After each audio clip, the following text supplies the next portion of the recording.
एकदम झटपट असं आपलं गाजर आणि मिरचीचं लोणचं तयार आहे। हे इन्स्टंट लोणचं आहे, पण परंतु 6 महिने सुद्धा कसं टिकवायचं याच्यासाठी मी ह्याच्या टिप्स दिल्या आहेत पुढे व्हिडिओमध्ये, त्याच्यामुळे व्हिडिओ शेवटपर्यंत पहा। तर नक्की सांगा कसं वाटलं। तर पहा किती एकदम छान टेस्टला आणि दिसायला सुद्धा। नमस्कार मंडळी, मी कोमल तुमच्या सगळ्यांचं आपल्या रेसिपी चॅनलमध्ये खूप खूप स्वागत करते। तर सीजनेबल सगळ्या पदार्थ पाहत आहोत। तर आज आपण सीजनेबल लोणचं सुद्धा करणार आहोत। तर आज आपण गाजरचं लोणचं करणार आहोत। गाजर आणि मिरचीचं खूप इझी आहे, पटकन होणारं, इन्स्टंट तुम्ही खाऊ शकता। ह्याच्यासाठी मी सांगितलंय। आणि तुम्हाला जर लॉंग टाइम म्हणजे 6 महिन्यासाठी टिकवायचे तर काय करायचं ह्या व्हिडिओमध्ये मी सगळं सांगितलंय, त्यामुळे व्हिडिओ शेवटपर्यंत पहा। चला तर मग रेसिपीला सुरुवात करूया। तर आपण गाजर आणि मिरचीचं लोणचं बनवणार आहोत। त्याच्यासाठी आपल्याकडे इथं मिरची आहे। तर ही मिरची व्यवस्थित धुतली आहे मी आणि मधून कट करून घेतली आहे। खूपच कवळी मिरची असेल तर अख्खी टाकली तरी चालेल, काही हरकत नाही। गाजर घेतलंय मी हे, तर हे कवळं गाजर नाहीये। कवळं गाजर असेल तर हा पांढरा भाग काढायची गरज नाहीये, ह्याचा मी पांढरा भाग काढून घेतलाय शक्य तेवढा। त्याच्यानंतर जर तुम्ही कवळं गाजर घेणार असाल, आणि ह्याचे मी साल सुद्धा काढून घेतलेत, कवळं गाजर घेणार असाल तर त्याच्या आतमधला भाग काढायची गरज नाही। आणि तुम्हाला जर काढायचंच नसेल तसंच टाकला तरी काही हरकत नाही। त्याच्यानंतर मी इथं लसूण घेतले, इथं माझ्याकडे 10 ते 15 लसणाच्या पाकळ्या आहेत। हा छोटा लसूण आहे, मोठा म्हणजे तुम्ही तुमच्या इच्छेने कमी जास्त हा करू शकता। त्याच्यानंतर मसाले कोणते कोणते लागणार आहेत आपल्याला लोणचं करण्यासाठी, आपल्याला इथं मी अर्धा चमची मेथी घेतली आहे। मेथी सगळ्यात कमी घेतात कारण मेथीने कडू होतं। त्याच्यानंतर 3 चमचे मोहरीची डाळ घेतली आहे, अख्खी मोहरी घेतली नाहीये। तुम्हाला हवं असेल तर अख्खी मोहरी घेऊन पिवळी किंवा अर्धी पिवळी 1-2 चमचे आणि अर्धी लाल कलरची अशी वापरली तरी चालेल। त्याच्यानंतर इथं मी तिखट घेतले, लाल मिरची पावडर हे 2 चमचे, आवडीनुसार तुम्ही कमी जास्त करू शकता। 1 मोठा चमचा हळद घेतली आहे। हे सगळ्या गोष्टी आपल्याला लागणार आहे। आपण सगळ्या गोष्टी ह्या भाजून घेणार आहोत। तर गोष्टी आपण भाजून घेतोय, तर मी सगळ्यात पहिले बडीशेप भाजून घेतलीये। गॅस मीडियम ठेवायचा किंवा बारीक करा। जेव्हा तुमची कढई खूप जास्त गरम असते तेव्हा बंद केला किंवा बारीक केला तरी चालतो। बंद म्हणजे खूपच कमी करायचा, बंद म्हणजे पूर्ण बंद नाही करायचा। तर आता माझी बडीशेप इथं भाजून झाली आहे, जस्ट टर्न करून घ्यायचं। ह्याच्या वरती आपल्याला काही करायचं नाहीये आणि मी ती साईडला काढून सुद्धा घेते या पद्धतीने। आणि आपण भाजून घेतोय या पद्धतीने। मेथी खूप कमी घेतात कारण कडू असते मेथी, तर ते पण 1-2 मिनिटं मी भाजून घेतेय। तर मी मेथी भाजून घेतली आहे आणि साईडला सुद्धा काढून घेतली या पद्धतीने। तर आता आपण मोहरी भाजून घेतोय। मोहरीला खूप कमी वेळ लागतो भाजायला कारण पटपट होऊन जाते। तर ही तर माझी मोहरी सुद्धा भाजून झाली आहे आणि मी साईडला काढून घेते। माझ्याकडं बडीशेप, त्याच्यानंतर मोहरी आणि आपली मेथी भाजून झाली आहे। आता काय करायचं, एक मिक्सरचं भांडं घ्यायचं। लोणच्याला घेताना सगळ्या गोष्टी कोरड्या घ्यायच्या, लक्षात ठेवा, नाही तर तुमचं लोणचं खराबच होणार। एक म्हणजे ही कॉमन आहे, खूप गोष्ट कॉमन आहे। इव्हन तुम्ही लोणचं तयार झाल्यावर त्याच्यात जेव्हा काढून सुद्धा घेता ना, तर कोरडा हात, कोरडा चमचाच टाकायचा असतो। अजिबात खरकटा हात किंवा पाण्याचा अंश त्याच्यात जायला नको, नाहीतर ते खराब होणार। तर मग आता काय करणार आहे, आपले हे जे बडीशेप, त्याच्यानंतरून मेथी हे वाटून घेणार आहे। आता जर मोहरी माझ्याकडे अख्खी असती तर मी मोहरी सुद्धा वाटून घेतली असती, पण हे मोहरीचे दाणे आहेत त्याच्यामुळं, म्हणजे ही वाटलेलीच मोहरी आहे त्याच्यामुळे आपण ती वाटून घेत नाही आहोत। चला तर मग मी हे वाटून घेते आधी पटकन। माझ्याकडे हे आपण वाटण केलं आहे, तर मी हे ओबडधोबड केलंय, खूप फाईन पेस्ट सुद्धा नाही करायची, एवढं लक्षात ठेवा। जरासं किंचितसं ओबडधोबड करायचं, खूप फाईन पेस्ट नाही करायची। चला तर मग आता लोणचं बनवायला सुरुवात करूया। आपण इथं लोणचं बनवण्यासाठी तेल घेतलंय। तर तुमचं जर समजा अर्धा किलो गाजर असेल आणि 100 ग्रॅम तुमचं जर मिरची असेल तर तुम्हाला कमीत कमी 3 वाटी तुम्हाला हे लागणार आहे तेल।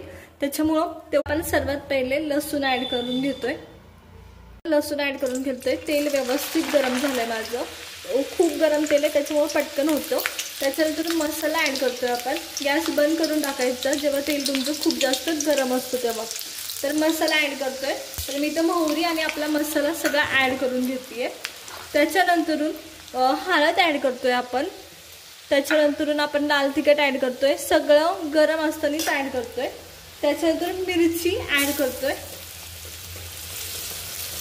व्यवस्थित या पद्धतीने। मिरची ॲड केल्यानंतर आपण गाजर ॲड करतोय, तर सगळं व्यवस्थित हलवून घ्यायचं, एक गोष्ट लक्षात ठेवा। आणि त्याच्यानंतर आपण हे सगळं ॲड केलंय, गाजर वगैरे। तर हिंग सुद्धा ॲड करायचंय, तर माझं राहून गेलं तर मी आता ॲड करते हिंग। ह्याच्यात तेल गरमच आहे त्याच्यामुळे काही फरक पडत नाही। तर हे पहा मी हिंग सुद्धा ॲड केले, तुम्ही पाहिलं का तेल बरंच गरम आहे अजून सुद्धा, त्याच्यामुळे हिंग लगेच फुलं गेले। तर हे सगळं व्यवस्थित मिक्स करायचं आणि हे आता थंड होऊ द्यायचं। तर तेलाचं प्रमाण इन केस जर तुम्हाला वाटलं की कमी पडते तर तुम्ही मध्येच गरम करून तेल ॲड सुद्धा करू शकता। म्हणजे लोणचं जेव्हा तुम्ही घालता की असं वाटायला लागेल की कमी पडते तर तुम्ही ॲड करू शकता तेल सुद्धा परत। तर आता सगळं मिक्स केले आपण गाजर वगैरे, तर मी मीठ सुद्धा ॲड करून घेते आणि थोडंसं आता आपण हे गरम असताना घातलंय, तर हे आपण खूप जास्त शिजवलं पण नाहीये। जर तुम्ही खूप जास्त 1-2 मिनिटं ह्याच्यातच परतलं ना तर तुम्हाला हे लोणचं लवकर संपवावं लागेल, कारण की मग भाजी सारखं होतं ते, म्हणजे भाजीच्या स्टेजला सुरुवात होते जेव्हा तुम्ही गरम ह्याच्यात टाकता तेव्हा। तर हे तुम्हाला फ्रीजमध्ये ठेवून खायचंय। आता हे आपण गरम ह्याच्यात टाकले, 1-2 मिनिटं परतलं असतं तर हे तुम्हाला लगेच खायला सुद्धा झालं असतं, कारण मऊ होतात भाज्या लगेच त्याच्यामुळं। तर आता जर तुम्हाला खूप पटकन खायचं असेल तर 1-2 मिनिटं परता, पण आपण फक्त गरम ह्याच्यातच ॲड केलंय। आणि जेव्हा तुम्हाला हे लोणचं 6 महिने 7 महिने टिकवायचं असेल तेव्हा मात्र गरम तेलात न ॲड करता थंड तेल, पूर्ण मसाला थंड होऊ द्यायचा आणि मग ॲड करायचं। तर आता आपलं व्हिनेगर राहिलंय किंवा लिंबूचा रस किंवा आमचूर पावडर, ह्या तिन्हीपैकी एक तुम्ही काही पण ॲड करू शकता। तर आपण आता व्हिनेगर ॲड करणार आहोत। आता आपण ह्याच्यात व्हिनेगर ॲड करतोय। तर व्हिनेगर हे आपले जे लोणचं आहे त्याची जे टिकण्याचं प्रमाण आहे ते वाढण्यासाठी ॲड केलं जातं, एवढं लक्षात ठेवा। आणि हे परत एकदा मिक्स करून घ्यायचं, थंड होऊ द्यायचं आणि मग भरणीत भरायचं, त्याशिवाय नाही। तर तुम्ही हे लगेच सुद्धा खाऊ शकता, कारण हे थोडंसं गरम आहे त्याच्यामुळे खाण्यायोग्य सुद्धा आहे। मात्र तुम्ही थंड मसाल्यात जर ॲड केलं तर मात्र तुम्हाला वेट करावे लागेल 8 दिवस तरी कमीत कमी। चला तर मग ही साईडला काढून घेऊया। झटपट असं आपलं गाजराचं आणि मिरचीचं लोणचं तयार आहे। तुम्हाला आजची आपली गाजराच्या लोणच्याची रेसिपी कशी वाटली हे मला कमेंट करून नक्कीच सांगा।